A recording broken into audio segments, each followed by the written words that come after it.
मंत्री पुष्कर सिंह धामी की विधानसभा क्षेत्रों की समीक्षा पर शुरू हुई सियासत। बैठक में विपक्षी विधायकों ने न बुलाने पर कांग्रेस ने लगाया आरोप। बीजेपी बोली जल्द सीएम विपक्षी विधायकों के क्षेत्र को भी करेंगे बैठक।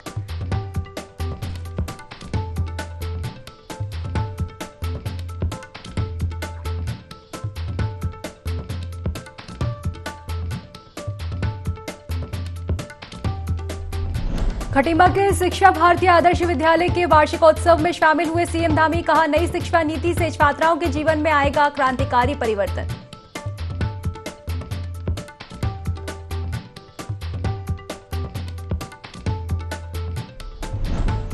सड़क से सदन तक सरकार को घेरने की कांग्रेस ने बनाई रणनीति। 13 मार्च को गैरसैंण बजट सत्र के पहले दिन कांग्रेस ही करेगी विधानसभा का घेराव, उठाएंगे प्रदेश के ज्वलंत मुद्दे।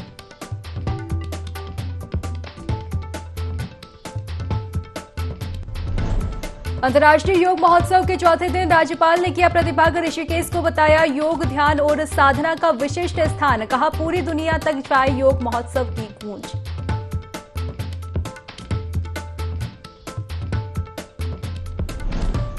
और देहरादून की शांत वादियों में फैली सनसनी। लूट के बाद घर में अकेली रह रही 75 साल की बुजुर्ग महिला की निर्मम हत्या, हत्यारों की तलाश में जुटी पुलिस।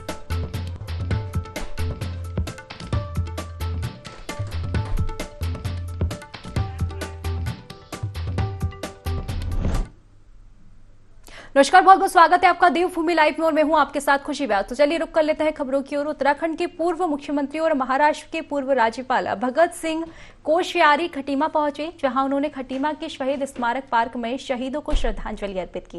इस दौरान मीडिया से चर्चा करते हुए कोश्यारी ने कहा कि राज्यपाल के पद से मुक्त होकर अपनी जन्मभूमि और कर्मभूमि उत्तराखंड पहुंचा हूं।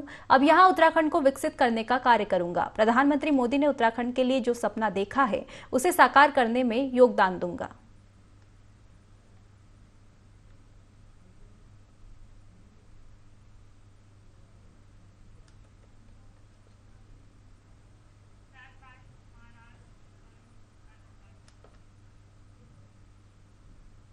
उत्तराखंड के पूर्व मुख्यमंत्री, महाराष्ट्र के पूर्व राज्यपाल भगत सिंह कोश्यारी सितारगंज के गौशाला कार्यक्रम में पहुंचे, जहां जिला अध्यक्ष कमल जिंदल ने फूल मालाओं से उनका जोरदार स्वागत किया। कार्यक्रम में कोश्यारी ने गौशाला में गायों को चारा खिलाया, साथ ही सरकार के विकास कार्यों और योजनाओं के बारे में जानकारी दी।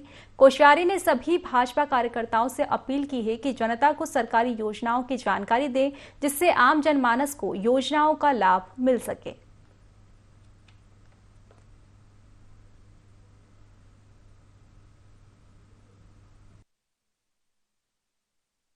के हमारे जो दानी हैं, गौ प्रेमी हैं, जो समाज के हर काम में आगे आते हैं, ऐसे सारे बंधुओं ने यहाँ पर गौशाला का निर्माण किया है। और आज हमारे प्रधानमंत्री मोदी जी चाहते हैं कि जैसे देश कृषि के क्षेत्र में आत्मनिर्भर है, ऐसे ही हमारा देश दुग्ध के क्षेत्र में आत्मनिर्भर बने।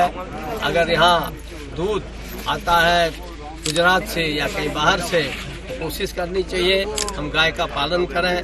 और गाय का तो हर चीज ही लाभदायक है। तो इतना सुंदर हमारे इस प्रतिष्ठान ने यहाँ पर इसकी स्थापना की है, मैं इन सबको बधाई देता हूँ।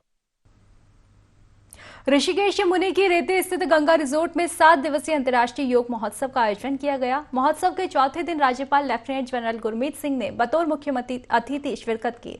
इस दौरान उन्होंने प्रथम सत्र में आयोजित योग कक्षाओं का निरीक्षण किया, साथ ही योग प्रशिक्षकों से विभिन्न आसनों की जानकारी ली। वहीं राज्यपाल ने इस दौरान कहा कि मैं इस आयोजन के लिए सीएम पुष्कर सिंह धामी, पर्यटन मंत्री सतपाल महाराज समेत पर्यटन विभाग को बधाई देता हूं कि आज पूरी दुनिया में योग एक विशिष्ट स्थान रखता है। उन्होंने कहा कि योग से मनुष्य को न सिर्फ शारीरिक रूप से मजबूती मिलती है, बल्कि इससे मानसिक रूप से भी शांति मिलती है।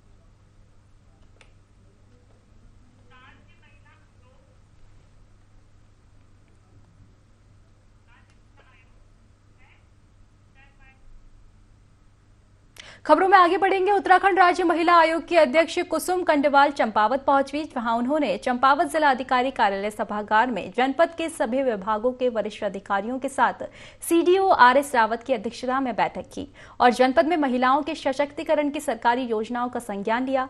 इस दौरान उन्होंने कहा कि अधिकारियों को निर्देश दिए गए हैं कि केंद्र सरकार और राज्य सरकार की योजनाओं का लाभ सही पात्र तक पहुंचे, इस बात का ध्यान रखा जाए जिससे कि महिला सशक्तिकरण को बढ़ावा मिल सके। उन्होंने कहा कि अगर महिलाओं की शिकायत पर सुनवाई नहीं होती है तो महिला सीधे उनसे फोन पर संपर्क कर सकती है। वे महिलाओं की मदद के लिए हमेशा तत्पर हैं।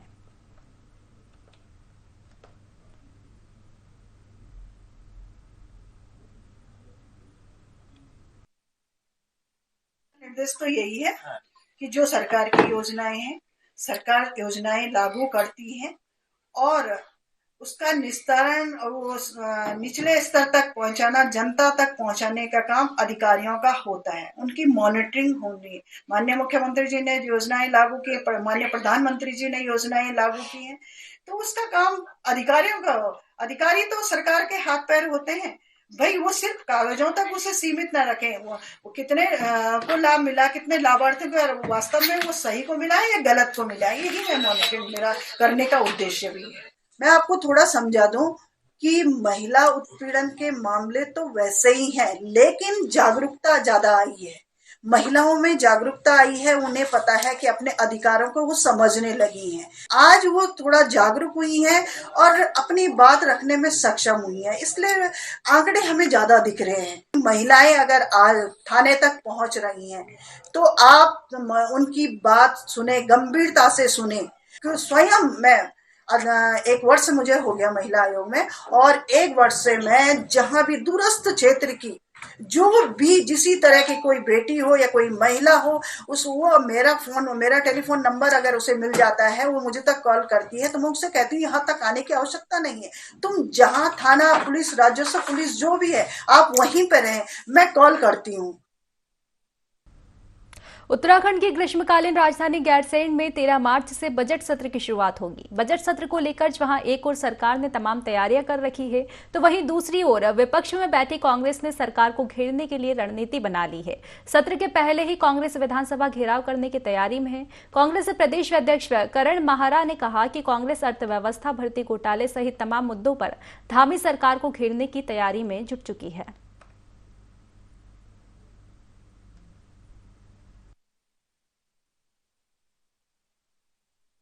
अंकिता भंडारी मर्डर केस में अभी तक वीआईपी का नाम सामने नहीं आया है।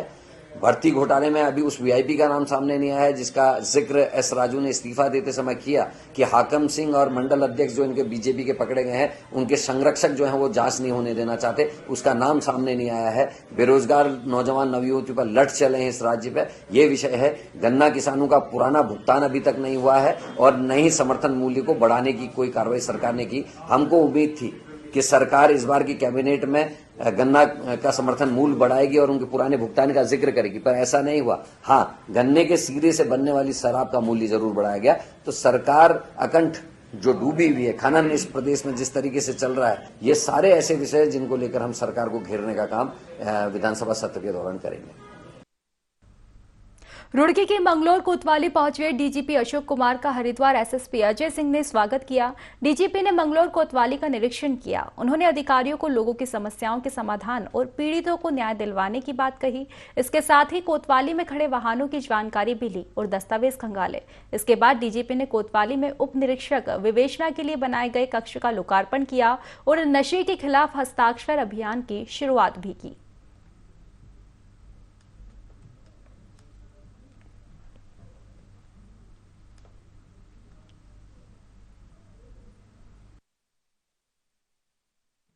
वार्षिक निरीक्षण किया और इनका जो कैंपस है, भवन है, बैरक्स हैं, मालखाना है, ऑफिस है, महिला हेल्प डेस्क है, वो सब जवानों का मेस है, उस सब को क्लोजली बारीकी से उसका निरीक्षण किया।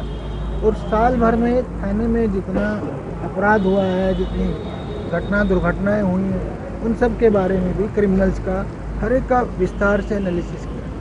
ओवरऑल कुल मिलाकर के थाने की कार्यप्रणाली बहुत अच्छी पाई गई, बहुत अच्छा काम यहाँ पे हुआ है।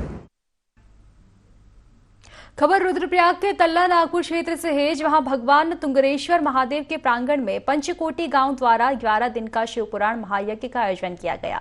शिवपुराण कथा को सुनने के लिए बड़ी संख्या में श्रद्धालु पहुंच रहे हैं और कथा सुनकर पुण्य अर्जित करते हैं। पंचकोटी गांव और क्षेत्र में सुख समृद्धि के लिए शिवपुराण के 10वें दिन भव्य जल कलश यात्रा निकाली गई।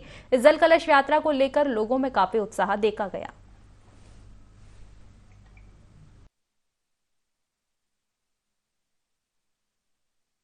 भगवान तुंगेश्वर महादेव की इस पुण्य पवित्र भूमि में एकादश दिवसीय जो शिव महापुराण का आयोजन हमारे पंचकोटी ग्रामों द्वारा किया गया। इसका आज 10वें दिन में जल यात्रा का कार्यक्रम रखा गया और समस्त क्षेत्र एवं देश कल्याण के लिए यह यज्ञ क्षेत्रवासियों की तरफ से किया गया। हजारों की संख्या में श्रद्धालुओं ने भगवान के दर्शन किए। यहाँ की जनता हर पल, विशेष करके कोरोना काल में यह कार्य नहीं हो पाया, लेकिन यहाँ का जनसमूह उन भावनाओं के साथ कि हमारे आराध्य देव में अपने स्वार्थ हित के लिए नहीं, विश्व हित, राष्ट्र हित और विशेष करके नाना प्रकार की जो प्राकृतिक आपदाएं हैं, भगवान शिव पति के रूप में, अधिपति के रूप में माने जाते हैं। यहाँ पर इस यज्ञ को कि प्रकृति में नाना प्रकार के आपदाएं न आए। खटीमा के कोतवाली परिसर में आगामी होली पर्व को लेकर शांति समिति की बैठक का आयोजन हुआ, जिसमें कई धर्म संप्रदाय के गणमान्य नागरिक, व्यापारी समेत जनप्रतिनिधि शामिल हुए।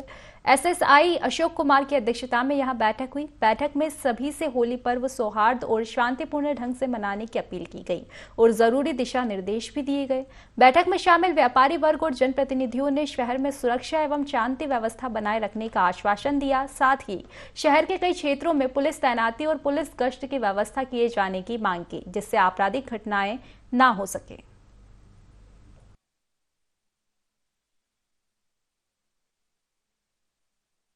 कोई भी जब बड़ा त्यौहार आता है, क्योंकि हमारा जो देश है विभिन्न धर्म संप्रदाय के लोग रहते हैं, तो कोई भी बड़ा त्यौहार आता है, होली, तो उससे पहले हम एक पीस कमेटी की मीटिंग बुलाते हैं, जिसमें शहर के सारे मुअज्जिम लोग, दोनों समुदायों के लोग और व्यापार मंडल और अन्य प्रतिष्ठित लोगों को बुलाते हैं और जो त्यौहार होता है उस त्यौहार को सकुशल संपन्न कराए जाने के लिए सभी से सांप्रदायिक सौहार्द बनाए रखने की अपील करते हैं। तो ये काफ़ी वर्षों से परंपरा चली है, तो इसी परंपरा को आगे बढ़ाते हुए आज हम जो आगामी होली पर्व आ रहा है, फिर उसी दिन शब बरात है, तो इन त्योहारों को सकुशल संपन्न कराए जाने के लिए सभी संप्रदाय के लोगों को एक साथ बिठा के आज सभी से त्यौहार को सांप्रदायिक सौहार्द और शांतिपूर्वक संपन्न कराए जाने के लिए सभी से अपील की गई। सभी के द्वारा अपेक्षित सहयोग देने का आश्वासन दिया गया है। उधम सिंह नगर के जसपुर कोतवाली में आगामी त्योहारों को देखते हुए जिला प्रशासन ने एक बैठक आयोजित की। बैठक में ग्राम प्रधानों के साथ साथ शहर के सभी वार्ड मेंबर और स्थानीय लोग मौजूद रहे, जिसमें आगामी त्योहार को लेकर चर्चा की गई। वहीं माहौल खराब करने वाले शरारती तत्व की जानकारी देने की लोगों से अपील की गई। होली और शब ए बरात का पर्व नजदीक है, त्योहार में शांति व्यवस्था बनाए रखने के लिए प्रशासन भी अलर्ट है। साथ ही सभी लोगों से शांतिपूर्ण तरीके से पर्व को मनाने की अपील भी की गई है।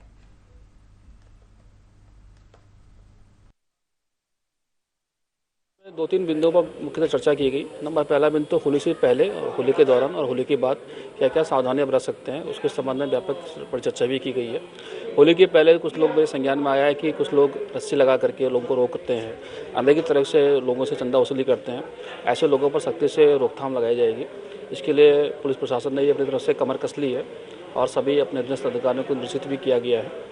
इसके अलावा 7 तारीख को होली के दौरान क्या क्या सावधानियां बरतनी है और पानी की व्यवस्था किस प्रकार से होगी, उसके संबंध में भी हम लोगों ने डायरेक्शन दे दिए गए हैं। अब मुझे पूरा विश्वास है कि होली का त्यौहार अन्य वर्षों के बाद पूरी तरह सौहार्दपूर्ण तरीके से मनाया जाएगा। होली त्योहार को लेकर जिला प्रशासन ने तैयारियां शुरू कर दी है। पुलिस अधिकारियों ने शहर के बुद्धिजीवियों के साथ शांति समिति की बैठक ली। बैठक में होली को शांतिपूर्ण ढंग से मनाने की अपील भी की गई। होली त्योहार में किसी तरह का झगड़ा ना हो, इसका विशेष ध्यान रखा जाए। बता दें कि 7 मार्च को होलिका दहन है और 8 मार्च को होली खेली जाएगी। होली में किसी तरह का रंग में भंग नहीं हो, इसके लिए प्रशासन अभी से सतर्क हो चुका है।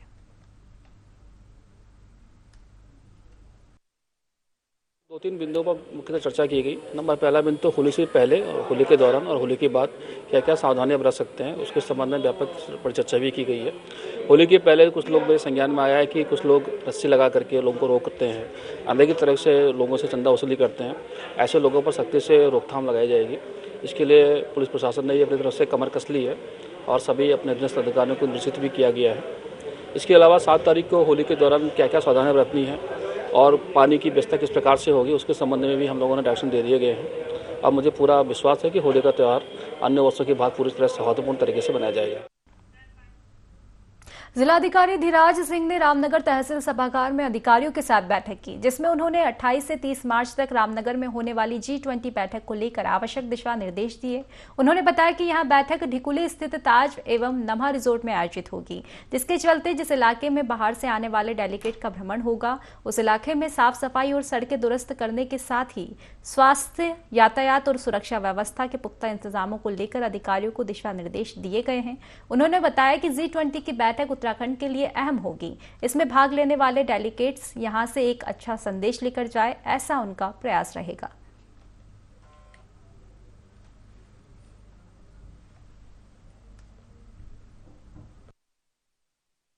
रामनगर में जब G20 का कॉन्फ्रेंस होगा तो उसका एक जो पूरा हाईलाइट आपका होगा रामनगर का एरिया पूरा उत्तराखंड होगा।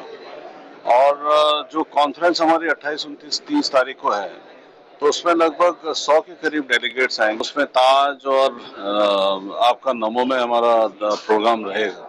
तो इन्हीं चीजों को मद्देनजर रखते हुए जितने भी डिपार्टमेंट्स हैं आज उन लोग को बुलाया हमने, तो उनकी जिम्मेदारी ये रहेगी कि रोज हमें रिपोर्ट करें। कोटद्वार के इनर व्हील क्लब में होली मिलन समारोह का आयोजन किया गया। कार्यक्रम में विधानसभा अध्यक्ष रितु खंडूरी भी शामिल हुई, जहां लोगों ने फूल मालाओं के साथ रितु खंडूरी का स्वागत किया। कार्यक्रम में खंडूरी ने होली खेलकर त्योहार की बधाई दी। खंडूरी ने कार्यक्रम में चर्चा करते हुए कहा कि होली रंगों का त्योहार है, खुशियों का त्योहार है, लेकिन इस दौरान जरूरी सावधानियां रखना भी जरूरी है।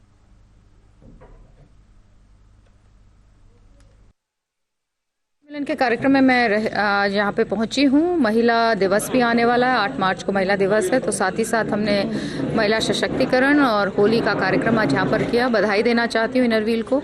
कोटद्वार में बहुत अच्छा कार्य ये लोग कर रहे हैं, समाज सेवा में लगे हुए हैं। तो सभी बहनों से मिलकर खूब आनंद भी आया, अच्छा भी लगा कि कोटद्वार की समाज के लिए बहुत अच्छा काम ये लोग कर रहे हैं। मुख्य सचिव डॉक्टर एस.एस. संधू ने चारधाम यात्रा में स्वास्थ्य सेवा संबंध में बैठक की। बैठक के दौरान मुख्य सचिव ने कहा कि चारधाम यात्रा को बेहतर और सुरक्षित बनाने के लिए स्वास्थ्य सुविधाओं को बेहतर करने की आवश्यकता है। प्रशासन की तरफ से हर संभव प्रयास किए जा रहे हैं। चारधाम यात्रा के रजिस्ट्रेशन के दौरान मेडिकल हिस्ट्री की जानकारी ली जाएगी। यात्रा के दौरान 55 वर्ष से अधिक आयु के श्रद्धालुओं के स्वास्थ्य की जाँच की जाएगी। जिन श्रद्धालुओं को देखने में समस्या हो उनका भी मेडिकल चेकअप किया जाएगा। संधू ने आगे कहा कि रजिस्ट्रेशन के बाद से लगातार यात्रियों को चारधाम यात्रा के दौरान आने वाली समस्याओं की जानकारी दी जाएगी। वहीं मुख्य सचिव ने पैदल मार्गों में मेडिकल रिलीफ कैंप्स की संख्या बढ़ाए जाने के निर्देश भी दिए हैं।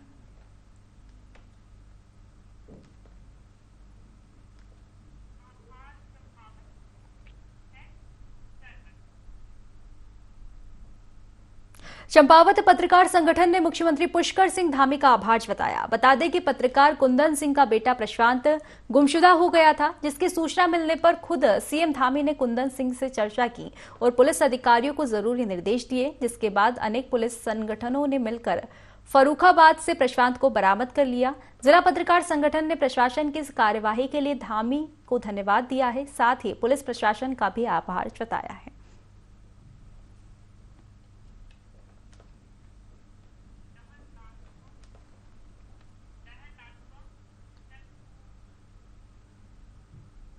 रंगों के त्योहार को लेकर लाल कुआं के थाना परिसर एक्शन में नजर आ रहा है, जिसके चलते कोतवाली परिसर ने अमन कमेटी की बैठक का आयोजन किया, जहां कोतवाली प्रभारी ने होली को लेकर कई जरूरी दिशा निर्देश दिए, जिसमें लोगों से मिलजुल कर और शांतिपूर्ण ढंग से त्योहार मनाने का आह्वान किया गया। साथ ही सभी जाति धर्म के लोगों से आपसी तालमेल बनाए रखने को कहा। होली के दिन क्षेत्र में भारी मात्रा में अतिरिक्त सुरक्षा बल तैनात रहेगा। वहीं हुड़दंगियों से निपटने के लिए भी टीमें बनाई जाएगी। इसके साथ ही मुस्लिम समुदाय के विशेष पर्व शब-ए बारात को शांतिपूर्ण तरीके से मनाए जाने की भी अपील की गई है।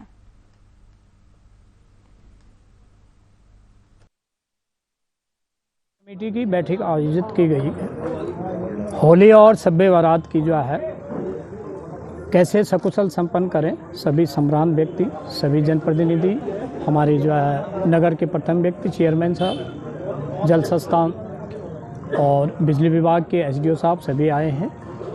इसमें होली को सकुशल संपन्न कराने, शब-ए बारात को सकुशल संपन्न कराने हेतु सभी को बताया गया है और हमेशा ये यहाँ का एक उदाहरण रहा है, भाईचारे से जो है त्यौहार मनाया गया। हुड़दंग मचाएगा, कानून तोड़ेगा, उसके खिलाफ सख्त कार्रवाई की जाएगी। देहरादून के राजभवन में फूलों का रंग बिरंगा संसार देखने को मिलेगा, जिसका लुत्फ आम लोग भी उठा सकते हैं। राजभवन में 3 दिवसीय वसंतोत्सव 2023 का आयोजन किया गया, जिसका उद्घाटन राज्यपाल लेफ्टिनेंट जनरल गुरमीत सिंह ने और मुख्यमंत्री पुष्कर सिंह धामी ने किया। राज्यपाल ने वसंतोत्सव में अधिक से अधिक लोगों की भागीदारी की अपील की है। साथ ही कहा कि ज्यादा से ज्यादा संख्या में आकर यहां पर पुष्प प्रदर्शनी, प्रतियोगिताओं और अन्य कार्यक्रमों का आनंद लें। आपका उत्साह, आपका हर्ष, आपकी पार्टिसिपेशन देखकर बहुत खुशी हो रही है। आज 3 दिवसीय स्प्रिंग फेस्टिवल का उद्घाटन किया गया है, शुभारंभ किया गया है वसंत उत्सव 2023। सच कहूं तो आज का दिन बिल्कुल अलग ही लग रहा है, क्योंकि आज जो हमारे पुष्प की पार्टिसिपेशन है, हमारे कृषकों की पार्टिसिपेशन है, आज के इस इवेंट के अंदर में बहुत नई चीजें हैं जो पहले नहीं हुई है। पहली बार है कि ये स्प्रिंग फेस्टिवल 3 दिन का है।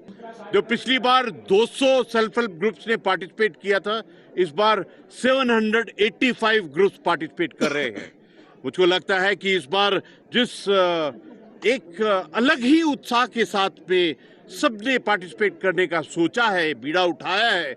बसंत ऋतु के आगमन से ये ऋतु हम सबके प्रगति का घोतक है, उन्नति का घोतक है, आगे बढ़ने की घोतक है और हर प्रकार से मैं कहूँ कि एक खुशी के रूप में बसंत ऋतु और माँ सरस्वती की सबसे ज़्यादा स्तुति करने का ये बसंतोत्सव का जो यहाँ पर कार्यक्रम आयोजित किया गया है, ये 3 दिवसीय, ये निश्चित रूप से हमारे प्रदेश के लिए, चूँकि जहाँ पुष्प के क्षेत्र में, हॉर्टिकल्चर के क्षेत्र में जिस पर हम लोग बहुत काम कर रहे हैं, वह एक अच्छा मंच और एक अच्छा स्थान जिसमें 700 से भी ज़्यादा ग्रुप हमारे इसमें भाग ले रहे हैं, उन सभी को अपने अपने जो उत्पाद हैं, उन उत्पादों को कहीं ना कहीं एक बड़ा स्थान प्राप्त हो। तो फिलहाल की खास खबरों में बस इतना ही। आप बने रहिए IND24 के साथ। नमस्कार।